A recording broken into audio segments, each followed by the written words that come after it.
Hola, mi gente. Look, I don't know about you, but I'm trying to work smarter instead of harder. You know what I mean? I'm trying to secure these coins with less effort, but more return. You hear me? What if I told you there was a way for you to make your entire salary, your 6-figure salary within months? What if I told you there was a way for you to package your expertise where you can sell it to corporate and government agencies and go after lucrative 5 and 6-figure contracts so that you can secure the big bag? My most popular mastermind right now is on sale. We're running a crazy flash sale, 90% off. And this masterclass specifically focuses on how you can secure lucrative 5 and 6-figure contracts, even if you don't know what to sell and haven't started your business yet. I'm going to show you how to identify what your no-brainer offer is so nobody can say no, honey. I'm going to help you think about how to pitch yourself, how to package your expertise.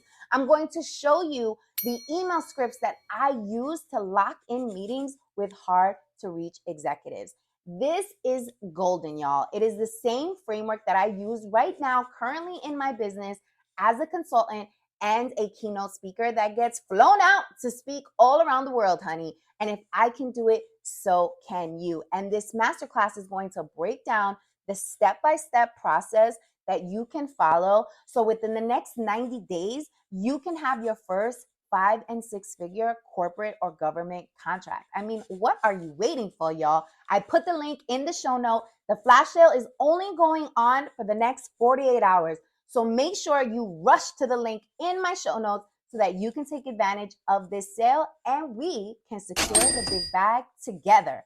Está chavo out here, y'all. Let's go and get it. Everybody's not here to work like that. Everybody wants to be the boss until they have to pay the cost. Right. That is a completely different type of pressure. It will make you not sleep at night. You will either overeat, not like, I can't just decide tomorrow, oh, I don't feel like it. There's no, I don't feel like it when you have a business. There's pressure. If I'm off, everyone is going to feel it. You know, it's kind of annoying if you just have someone calling you all the time with problems. I have solutions. I am a woman who roars because I am relentless and God put me here for a big purpose. Guys, we are here for another episode and I'm so pumped. Of course, for all of my guests. All of my guests are amazing. But this one is a woman who I have been admiring from afar because we've never met. It's always been social media. That's how I found her. That's how we connected. And she's just a bomb-ass boss chick. And you guys will see what I mean. She has managed to build an incredible fashion boutique, become a multimillionaire. And I'm talking about none other than Nichole Lynel. Hi, beautiful. Hi. Look at you, gorgeous. One of my favorite outfits of yours. You always look so cute when you have your big poofy ensembles on because you're so adorable.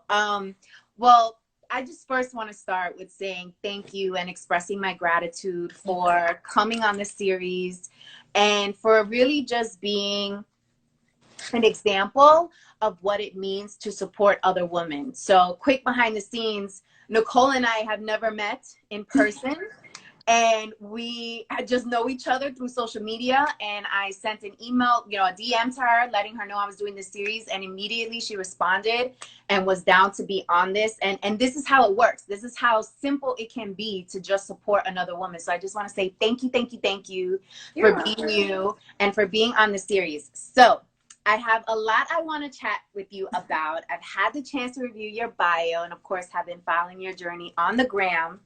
And I want to start with first saying, how are you? How's LA? Today LA is rainy. Here and too. I'm good. I'm healthy. So I know we're all going crazy, which I am too. But today I'm good. I take it in waves. Yes. I'm good right now. Yeah. Good. I'm glad to hear it. Okay, so you've managed to build an empire with your boutique. You've managed to become a multimillionaire, create, million in revenue. And I want to talk about the side of the business that a lot of folks don't talk about. So I want to get into a little bit of the gray, a little bit of the dark side of running your own business. And my first question is, What is a bad habit of yours in business? A bad habit of mine. Oh my gosh, I just talked about this. A bad habit of mine is sometimes I care too much. And I found that a lot of the times I wasn't putting myself first or what's best for my business first. And that has led to a lot of heartache because you have to make those tough decisions. And if you're not putting yourself first, I just mentioned this, like that person is thinking about them and you're thinking about them and no one's thinking about you. So that will fall by the wayside. Another bad habit, I am not the most organized person. I am a messy desk and my assistants probably are like, ugh, like I'm like a tornado. Like I literally come in there and I throw samples everywhere and clothes and fabric. I'm just like, and then I leave. Okay, so which brings me to my next question. I wanted to talk about building a team because you've managed to build this business with a strong team, but I know that always hasn't been easy. So can you talk a little bit about team building and the significance around that, and also share some not so pleasant things that have happened as you were building your team? Um, so I feel like I like had this whole dream of like I'm gonna build this and then they will come and it's gonna be amazing. And then I found out that no one, almost no one, is going to care about your business the way that you do. And I also wasn't the best communicator at first. Like I would think something and then I would just expect people to know.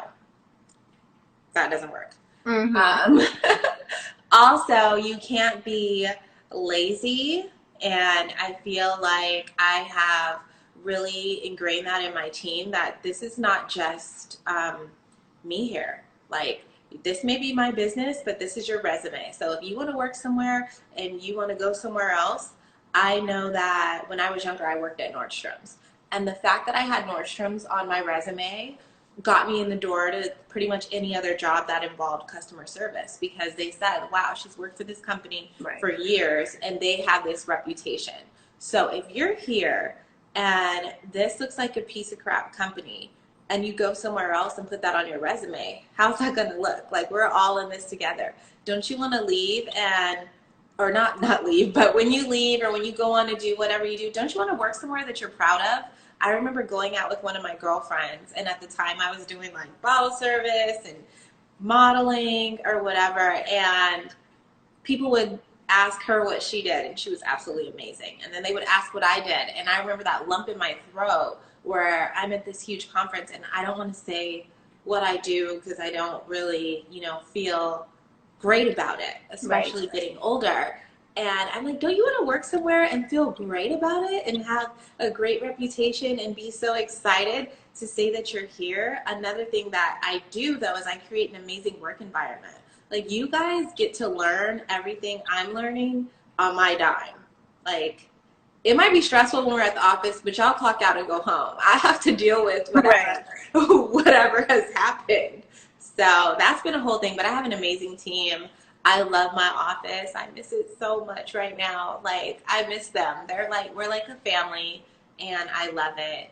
But you have to be very careful who you bring into the family or around the family because bad habits can be very contagious, especially when you have a small team. So if someone is off, someone's not pulling their weight and they're getting away with it, everyone else is watching and that can totally take over. Because I get a lot of people who are like, oh, I would love to come work for you because they think we do this all day. We just sit around in fluffy dresses and then there's actual work and no, everybody's not here to work like that. Everybody wants to be the boss until they have to pay the cost.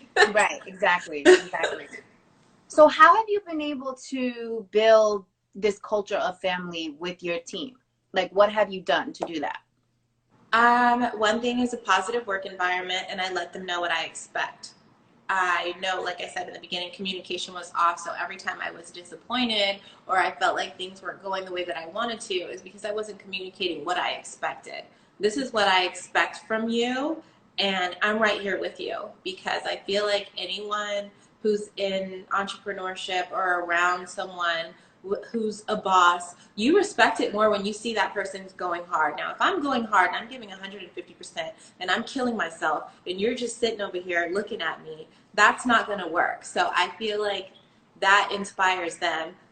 My accountant just cut me off from Amazing Snacks, but we have a beautifully stocked refrigerator. I love a positive work environment. I love good music.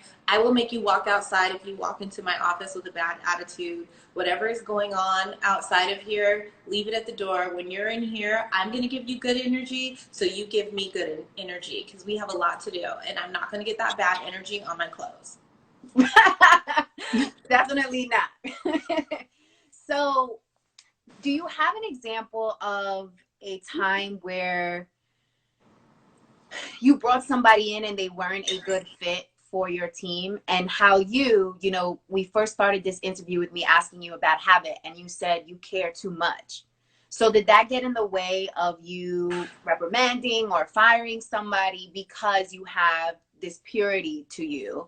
And do you have an example of that? Yes, I'm totally thought I could bring somebody on or around thinking that they would have the same work ethic, or they may have been, on the outside, it all seemed good.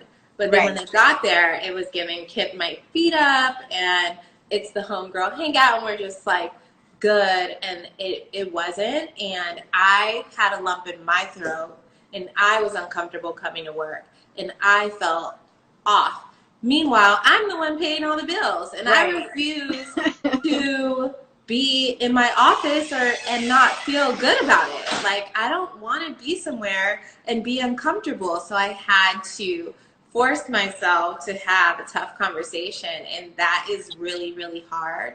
And sometimes all is not lost. Sometimes you just didn't say what you wanted, and that person didn't know any better. And I feel like so often, especially with women of color, sometimes you have to let people know what is helpful, and it's not coming from a place of you're a bad person or you're not right. You just have to say what you expect, and that's how I break it down for my team members when they're off, because maybe they don't know. Maybe you don't know. Like, I had to tell an assistant before, like, I should never look over and you're on your phone big chilling while I'm working. Because if you think, even if I'm not working, you're paid to be here and to do a job, and you need to do it, because this is practice for your business. If you think that you're going to leave here and become some amazing boss when you're lazy here, when you don't have any responsibility, that can be further from the truth. This is your practice. This is your launching pad.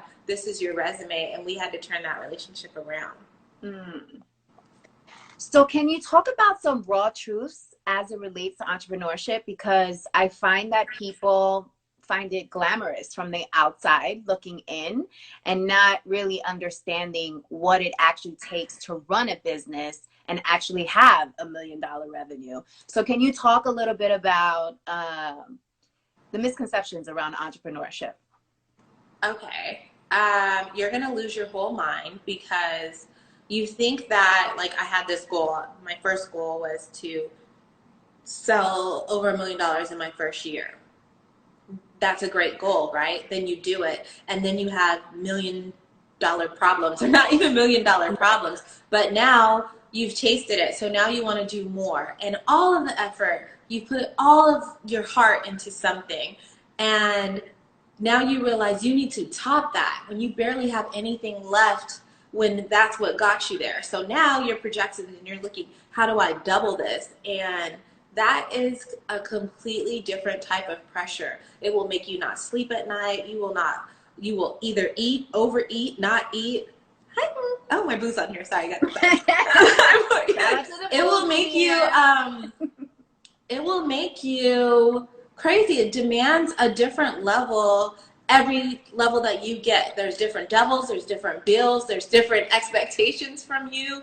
It just is a different beast. And I feel like everyone thinks that it's sweet because they see an office and pictures and all of these things. But look where we are right now. We're in a whole crisis, and you have to step up and be a leader. There's no crying for you. There's no shutting down for you.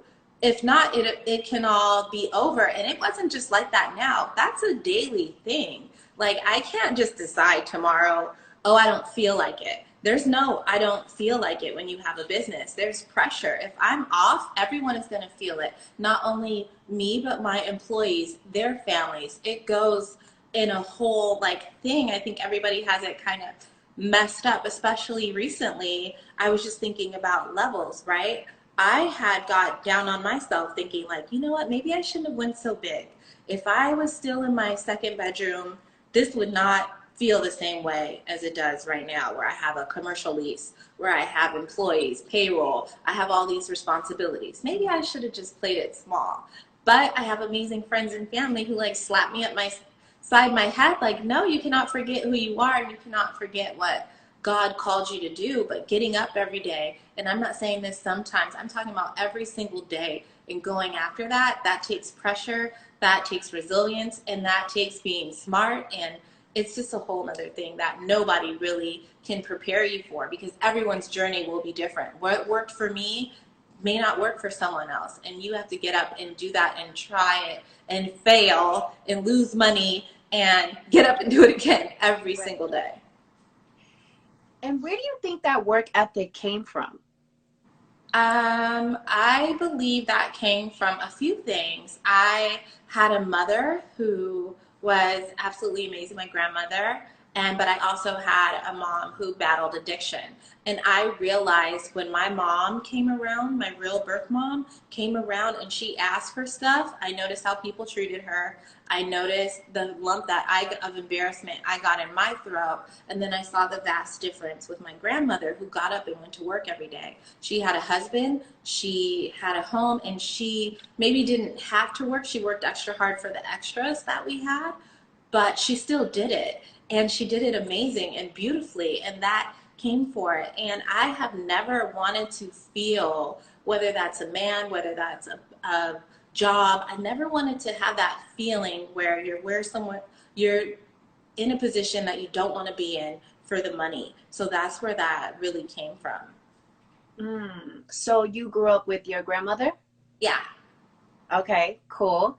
And what was life like then? Life was good, but it was very confusing because my parents didn't really talk about my birth mom as much. So I would see her in passing, but I always kind of longed for her. And that was the best thing that could have ever happened to me. Now, full circle, now that I have a book and I kind of worked through it, I realized that it was all happening for me. But at the time, I didn't feel good about it. You know, I'm with my grandparents. They're older. There's a whole generational gap. I grew up in a house where we didn't even have cable. Like, I had to watch all the movies, listen to all the rap songs once I got older, because I used to sneak to, like, I have an uncle who's more like a brother, but my uncle's room and, like, listen to what's going on. But my parents listened to Luther, and we did all the, we cut up cheese and salami and rode down the coast on the weekends. It was just a different vibe than if I had, like, younger parents. Yeah. And is that mainly what your book is about, going through that type of adversity and finding yourself as you grew wiser and older? My book is about everything. I talk about all the things that nobody says out loud. I talk about drug addiction. I talk about abuse. I talk about sexual abuse. I talk about mental abuse. I talk about navigating life when you don't have all the proper tools in your toolbox. We all associate success and whatever with money. And we think if somebody has money, then they were just okay. And I had a beautiful life, but things were not all the way sweet for me. Mm-hmm. So what brought you to writing the book?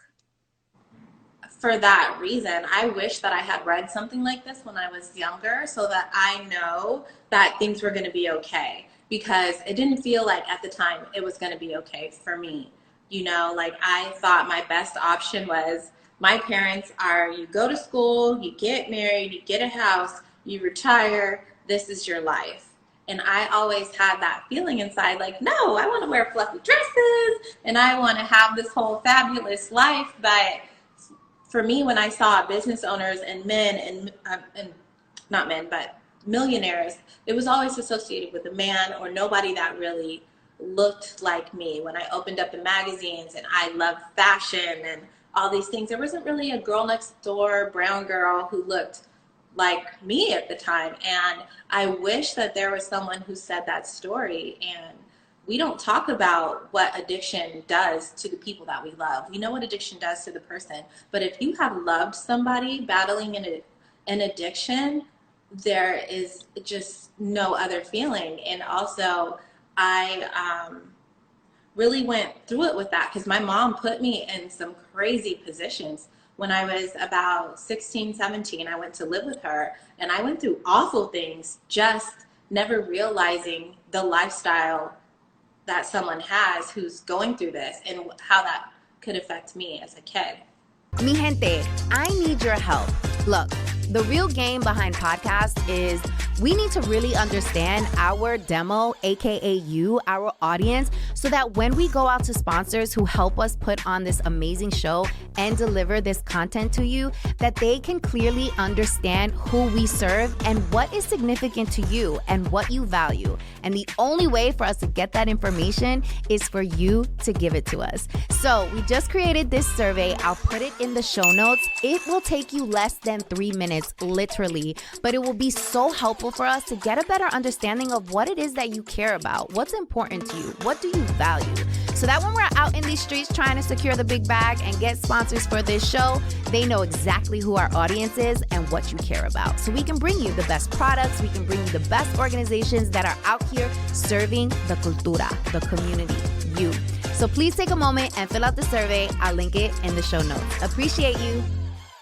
Yeah. Did you know your dad? That was something that I've never even said out loud, but I have a man on my birth certificate that my mom just put there. And it was like her ball and boyfriend at the time. And no, I don't. Like, there's rumors of who he is, but I have a dad. I have my father, who I absolutely adore, who is the love of my life and had showed me what a man is supposed to be and what that looks like. Like, I am so blessed that I have a love like that void wasn't the one. But that's another reason I wrote the book, because we talk about fatherless a lot, but no one has ever really talked to me about what motherless looks like. And the one person who birthed you, the one person in the world who is supposed to love you more than anybody is absent. Right. That is like a whole thing that I didn't have access to that book coming up. Yeah. Well, first, shout out to our grandparents for loving us and being there for us. So you said that, and thank you for being so vulnerable right now. I think that it's important for us to have these conversations so that, as you stated so beautifully, other people can see examples. You grew up with no examples in terms of seeing women who look like you in the magazines and millionaires who are women. So where did you get your inspiration to be that difference that you didn't see in the world? I just started going for it. I know with social media that definitely opened up our eyes, but I thought, why not? I already know what broke feels like. I already know what it looks like to watch my parents, who both had, six-figure incomes, and what that looked like, because we all assume that money is gonna change it. But I realized my mom woke up at 6 o'clock in the morning to get me dressed, and I was the last kid at daycare. And by the time, it's so crazy, I can literally see her office from my view now. It's so weird. But she picked me up. I'm the last kid at daycare, and to come into this world, unwanted, it was just a whole, full circle moment. And we all just think our mindsets are so warped on what success looks like. And when I saw other people kind of going for, I'm like, why not me? You know what? Let me get in here and try to do something, because doing nothing, I already know what this looks like. So let me try to go for it. And results, I'm a very results driven person, and nothing will make you respect yourself more than when you complete something. And once I completed one thing, that was it. And you can't stop me now once I think about it. So you mentioned your mom's office is across from where you are now? It's in there. It's like, yeah, it's in the view of downtown LA. So do you guys have a relationship now?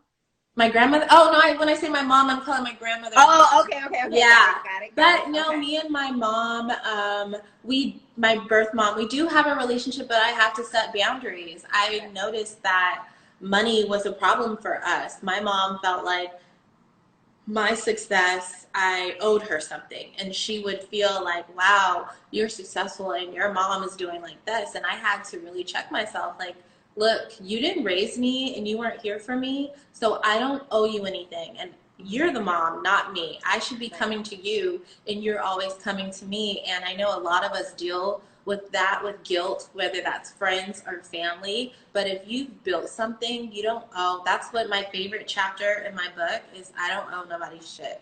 Like, I'm not doing that anymore, where I would literally be like, I didn't like have a word, lost for word right now, enabling her. So now that I'm paying bills, now that I'm giving you money, you're not gonna stop. You're still drinking, you're still doing all the things because I'm enabling you. And that's not fair to me, because I feel guilty now, and I had to set boundaries with her. But if you read it, there is, in retrospect, I had to be honest with her. When she wrote that, when I was writing the book, she was so scared because she believed that I was going to be bashing her because how I felt. And I'm like, no, it's not to bash you, because I've realized everyone is just doing the best that they can. Honestly, like our parents, our friends, our family, they're just doing the best that they can. And I know that if things would have been different for her, our relationship might have been different. But if I write a letter to her where I'm saying, if I could save you, I would. And if you could see yourself how I see you, things probably would be different. But my mom hasn't saved herself, so there was no way she could come back and save me. Yeah. And shout out to everybody in the comments right now. The book is called My Fashion Fairytale. Yes. So go pick it up. Check it out. Yes. Look at that gorgeous picture. That's the picture we had to make sure to use on the graphic too. It was so gorgeous. Okay, so now I want to turn the conversation to, how does it feel when celebrities reach out to you to style them? I know you worked with Lauren London, you worked with Badass Boss. Like, how does that feel? It feels amazing. Like, I still like trip out on something that I dreamed up in my mind. It goes so far to where a celebrity or a bride or someone graduating from college would want to have that memory and that moment in something that I just dreamed up. And that, like, absolutely amazing. This is why I do this, because I know what it feels like to, question myself. And I know when a woman puts herself together, we're like superheroes. And how we put on our clothes or our accessories, that's like our cape to go out into the world and do amazing things. So I have to, like, that's my purpose. I know when I was younger, I would always think like I didn't have a talent because I couldn't sing or dance or like those things. But actually, this is my purpose, and this is my calling, is to create things to make women feel beautiful. So, and that is beautiful. So your business model is a little different. It's not like a Fashion Nova, for example. Yours definitely more boutique and more customization. Do you feel like you've made it harder on yourself because you've chosen that lane versus the more traditional lane where you are able to produce in volume versus make things custom? I feel like I do both, but I'm so happy that you said that, because I'm very hard on myself in trying to brand myself and be different, because I could literally have the same item as a Fashion Nova or another boutique, but I do it my way and I tell a story, and that's what branding is all about, and that's what I love and what I'm really here for. But I'm very hard on myself when it comes to that because I think it's important, and the way that you do things and the way that you put yourself out there, it means something and there's an art to it. It's not just, quick and easy and cheap looking. You can, like, I come from, I feel like a different era when you were not excited to say you got your clothes at Rainbow.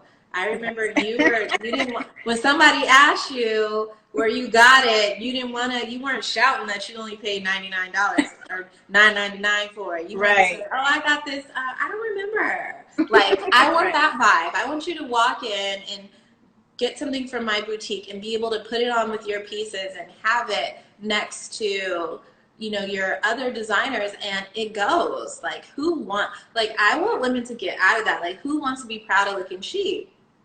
Talk about it. You can buy things that are not expensive, but you don't have to look cheap on purpose. Right. So a lot of your success behind the boutique is you, the brand. When did you decide that that was going to be the strategy you wanted to follow? I mean, you model your own clothing.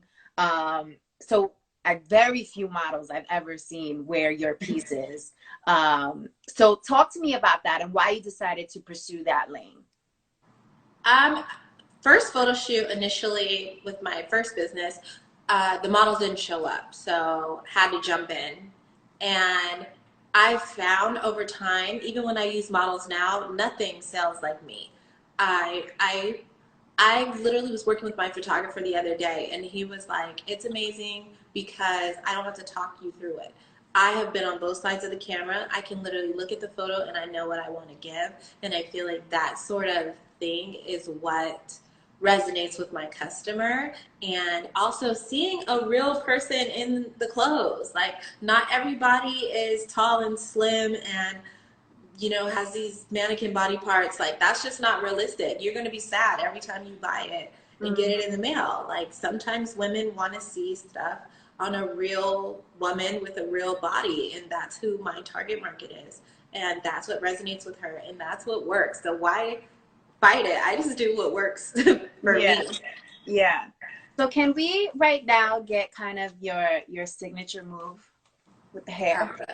Yes, darling. Yes. I love when you do that. I'm like, that is like so much a part of your brand. Like, if that's not happening, there's something going on. There's something wrong. There's something wrong.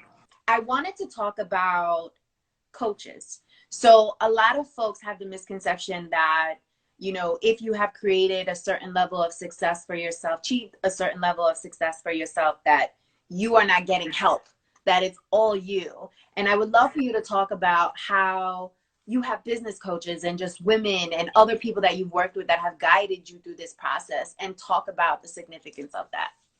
So I feel like when things fell apart for me, I have a good friend, Ronnie Brown. She coached me. I have my Lily from According to Lily on Instagram. These are like my business besties. I have tons of women. My friend Melissa, she's like amazing. So I surround myself with women that are absolutely amazing. And I remember Ronnie saying, like, ask for tax returns. And think of it as people you wouldn't mind trading places with. I feel like you don't necessarily always like need someone, but it's great to talk to people who've been in your position and have made a way and done real things.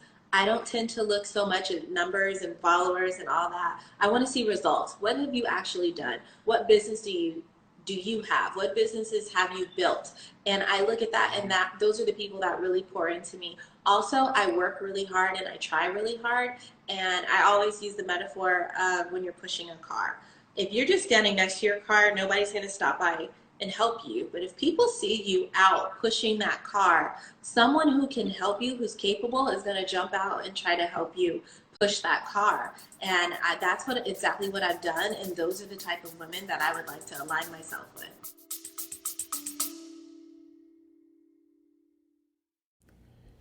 What's up, mi gente? Y'all know I like to keep things spicy, which is why when I invite the girls over for some bonchinche, I always have a stash of Sun Chips Chili Lime on deck because they're sure to bring the heat to any fiesta. The delicious flavors of red chili lime peppers and zesty lime on a satisfyingly crunchy chip is not only the perfect balance of citrus and spice, but it also perfectly describes my friends and I. With 100% whole grains and no artificial flavors, Sun Chips Chili Lime makes for the best chisme snack to get the night going. Grab a bag of Sun Chips Chili Lime today, available at retailers nationwide.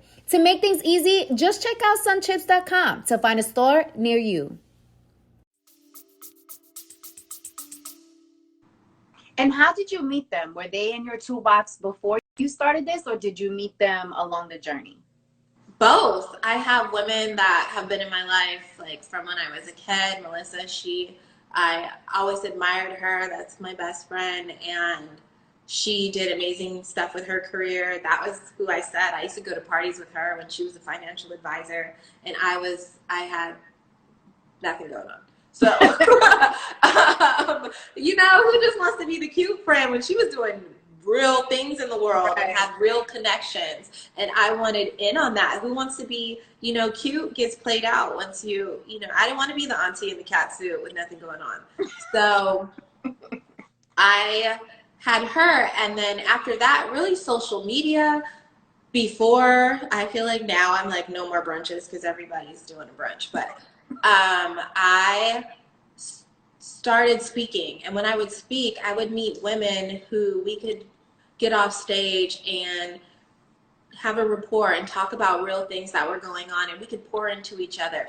It's more of a potluck, I would say now. I don't want people who are just taking all the time. I want people who I can say, hey girl, this is going on with me. We can have an honest conversation. We trade tips. We do all of the things. It's not just like it's kind of annoying if you just have someone calling you all the time with problems. I have solutions. Like, I give what I know, they tell me what they know, and we build from there. But social media is really great. You'll be surprised. Look, you slid into my DMs. I was like, hey girl. No, I was like, girl, let's create some magic together. And I'm so happy you brought up this point, because I actually have a nonprofit which is sponsoring this series, the Female Collaborative. And the premise behind it is to revolutionize how women work and do business together by creating opportunity for us to collaborate, make money, create magic, create legacy, because I find that there's not enough spaces for that to happen in an authentic, genuine way. This is key. That's the part I didn't say. That part. Mm-hmm. I never got a seat at the table until I had something to say.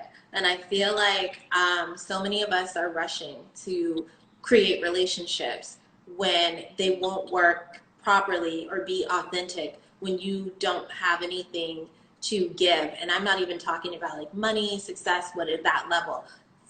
Just a listening ear. Like, I have had girls where I'm like, hey, you want to learn from me? Come help me carry these bags downtown and we can walk around. Very few have actually shown up and done it. Mm-hmm. So they don't understand how powerful that is to be in your space. And I think also people forget how busy successful people are. Like, this shit doesn't happen because we have so much free time.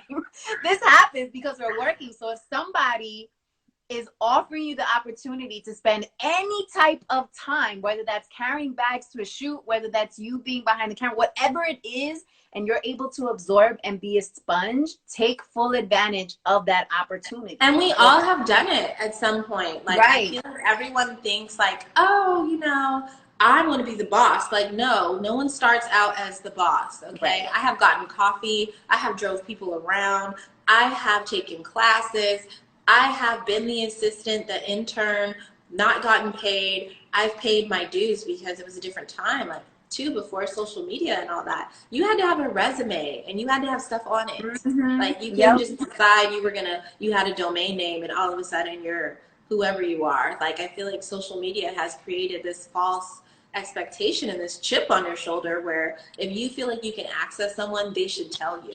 So you mean I'm supposed to invest all this stuff in myself, learn all these hard lessons, do all of this, cry my eyes out, lose everything, and then you meet me and I'm just supposed to tell you? Exactly. Exactly. And I think people forget that before you're a leader, you're a follower. And there is a lot of merit in following because you mimic the things that people do successfully. You don't copy. You definitely put your own spin on it and you make it your own. But in order for you to learn, you need to be a student. And people forget how important that is. And I want to talk about this next topic because not too many of us do. And there's kind of like a false narrative out there, especially with all the women empowerment events that happen, etc. We've been very lucky to have women in our lives who do bring that soulfulness into the relationship and remind us of the badass that we are. But we also do come across women, I know I have, that don't come with that purity and that genuineness. And what do you do when you come across those type of women?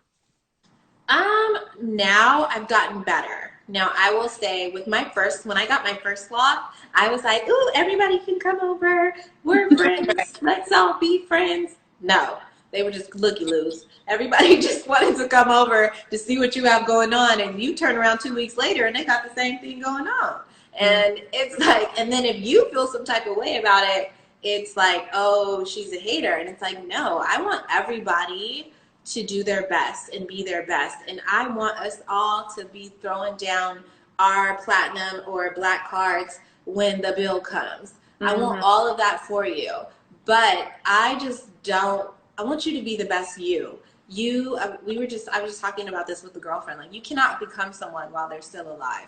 And a lot of people they don't love you. So I have found out that I want to be around people who love me for me, that don't love me for them. Because I had a lot of people around me who love me for them. Their access to me got them around what I was around. Their access got my connects, and they sucked that all dry and then moved on. So this time around, I prayed for discernment and I listened to myself, and I think about what somebody is really bringing, what type of energy they have. Do I feel good? Because I have always felt that thump and I ignored it, because you feel that thump in the little whisper, like, hey, watch out, that person's not it. But my little dumb self, I'm like, no, they just need some love. Open arms. Like, they just need to, let me show them what love is. And it's like, no, that person doesn't like you. And that's okay.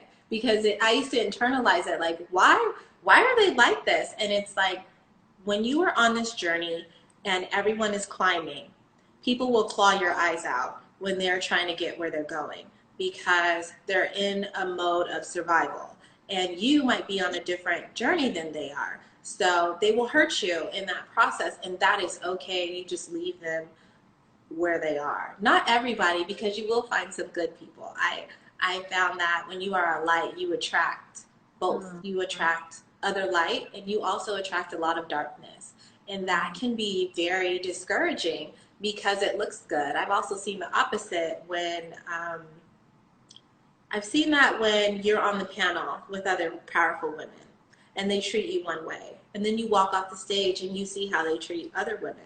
And I noticed that I feel like the meme. I don't like that. Like, I don't like that. Like, you know, like, we're all, just because you're on the stage right now doesn't mean that that person is less than you or whatever is the case. And look what's happening now. Like, this is a big game changer for a lot of us. This is going to show who's excellent, who's resilient, and nothing really matters but relationships right now. And we have to wake up and look at alignment. Like, what is this person really coming around for?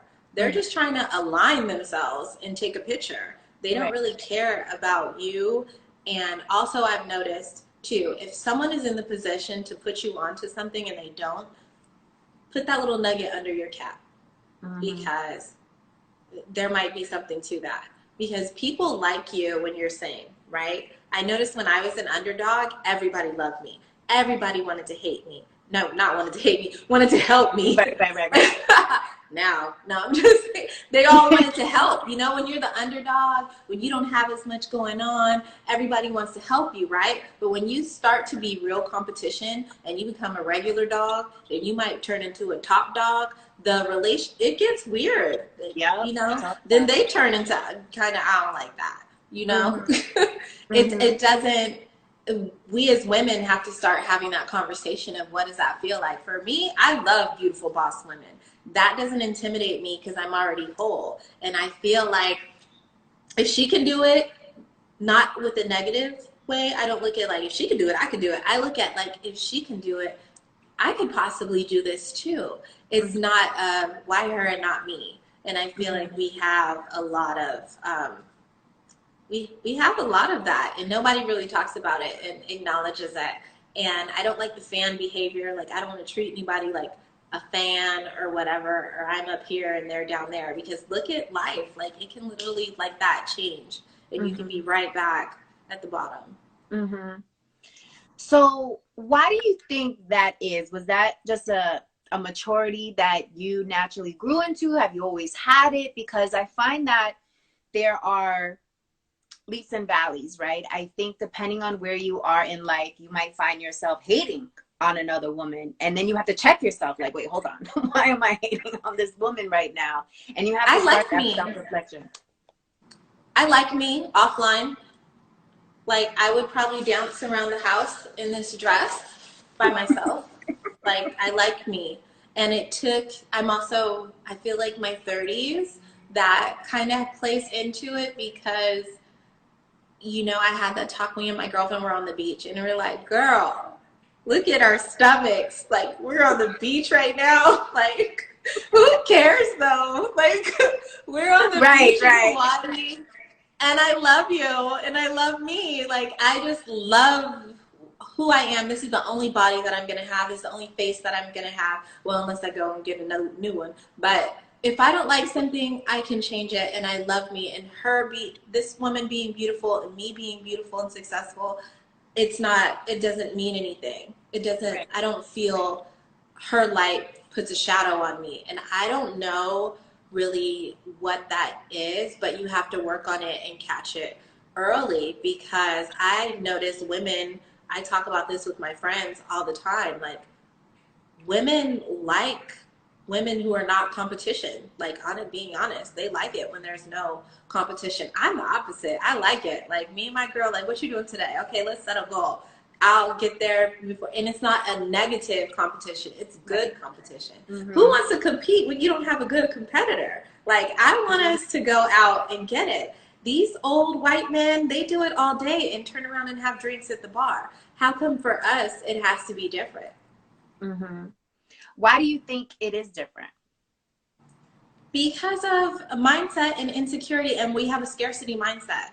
Honestly, women of color, minority women, black women, whatever it is, there's usually only one of us in the room, or there's only one of us on the show, or there's only one of us in the magazine. So we only feel like only one of us can make it. So that's why we have this thing, because it's like, okay, well, if I let her know, then she might take my place. And that's very uncomfortable for a lot of us, whether that's money, whether that's resources, whatever that is, that is really uncomfortable. And it's a thing, like, for like a lot of women, and you have to protect yourself when it's like that, because I know I hold back sometimes, because you have to pay attention to people's faces. When you tell somebody some real good news, some bomb good news, and that little face is like, girl, oh yeah, and you're like, oh, the first face just told you the truth, because that's a mirror.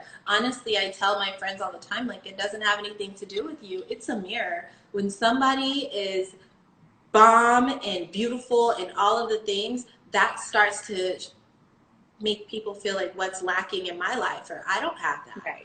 And I feel like social media has only amplified that for other people, because we're looking at everybody's highlights, and we don't really know what that costs. You might not be willing to do what that person did to get where they are. And that kind of creates this weird energy. And honestly, I wouldn't all the way know, because I'm not a hater. Talk about it. All right, so I want everybody in here to write "I love me" because I think this is a great opportunity to put that energy out there. So everybody on here in the comments write "I love me," and I asked this question of all of my guests on the show, and it is, why are you a, actually before I asked this question, I wanted to make this comment because I find that women, when they become competition or when they are leveling up, they sometimes dim their light because they start to feel bad because of what other people start feeling and as a reaction to their success. So I want to make sure we make it clear that it's normal for you to feel that way. It might creep up on you. Check it and acknowledge that you are meant to win and you are meant to succeed and you deserve to be happy and you deserve to live in your destiny and in your purpose. I want to make sure that is clear because I find that depending on if it's somebody close in your circle, if it's immediate, or sometimes if it's even a stranger, we sometimes deter our path or go and create some other avenue just to make other people comfortable. And that's not what you're here for. You're here to make you blind them. Yes. Tell them to put their shades on, blind them. And if they really love you, they'll come around. There has been so many times I've had my own, a good love friend of mine tell me that, like, it just seems like it's easier for you. And I'm like, what? Like, I had to write this book. Like, you think it's all easy for me on the outside because you're comparing some things that don't even matter? You don't even know what it costs. And one of my good friends always reminds me when I'm feeling some type of way, like, every dog has its day. It's not your turn right now.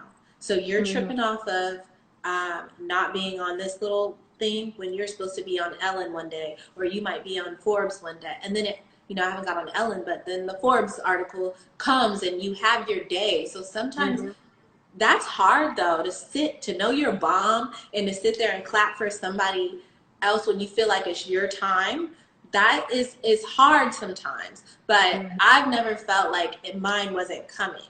And that's what you have to kind of realize. Yeah. But that is hard, and it's a natural feeling because I see it all the time. And I have my little moments where I'm like, oh, wow, they picked that person. And it seems like they only picked the same 5 people and they didn't call me. But it wasn't my turn.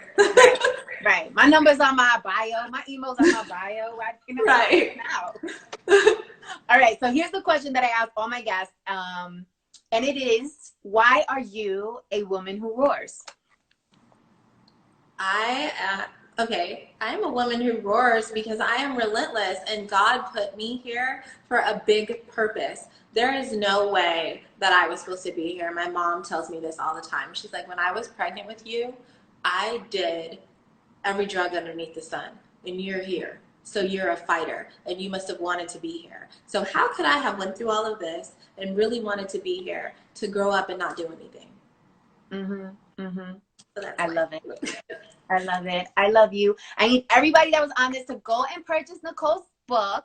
And if you haven't yet, go to her boutique and go get yourself something cute because we will be out the house soon, hunty, and you want to look fly. Okay? That's all I got to say about that. But thank you so much, Nichole. Thank you for being on the series. I appreciate you so, so much. Stay dry out in LA. Stay safe. Stay healthy. Stay beautiful. And stay humble and pure. I love your energy. Thank you, Mama, so much. Bye. Bye. Mi gente, did you enjoy this episode? Are you loving banking on Cultura? Make sure to subscribe and follow us. Our goal is to grow this community so that we can all embrace our Latinidad, secure the big bag, and never question our cultura ever again. Please also take a moment to leave us a review. I love reading your reviews. Let me know what you are thinking, what guests we should have on, and if there are any topics you would like me to cover. I appreciate you so much for being here. Te amo mucho, and I'll check you out in the next episode.